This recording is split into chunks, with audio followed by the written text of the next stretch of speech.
মজাদার সেই খানাটা রেডি হয়ে গেল। আমি কিছু খাওয়ার জন্য, মানে কিছুক্ষণ ধরে ওয়েট করছি খাওয়ার জন্য। আজকে আমি সত্যি সত্যিই খাবো, কারণ সবসময় সবাইকে বেড়ে বেড়ে খাওয়ানোর কারণে আমার খেতে খেতে হয়ে যায় দেরি। রাতের বেলা ঘরে সবাই দেরিতে খায়, আর এখন কেউই নেই বাসায় যেহেতু, সেই জন্য ভাবলাম আমার তো তাড়াতাড়ি সবকিছু করতে পছন্দ করেই আমি, কারণ আর্লি না খেলে আমার হজমে কষ্ট হয়। তো আমি একটু সকাল সকাল খেয়ে নিই।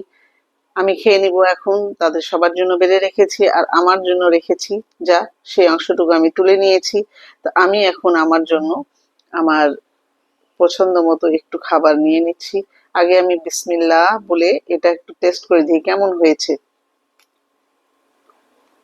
মজাদার হয়েছে, অনেক মজা হয়েছে আসলে। এই ইয়ালো পোলাওটা, এটাই টেস্ট বাড়াবে এই তরকারিটার, ভেজিটেবলটার। হুম, এটা খুব মজা হয়েছে।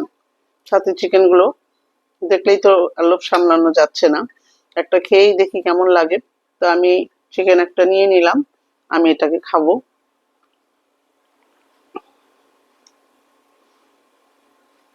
এত বড় টুকরা তো খেতে পারবো না, একটু কামড় দিয়ে রেখে দিলাম পাশে। তো যাই হোক, খুব ভালো হয়েছে।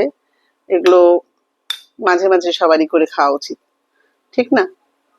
তো খেলে মনটাও ভালো থাকে, ভালো খাবার খেলে সবারই ভালো লাগে।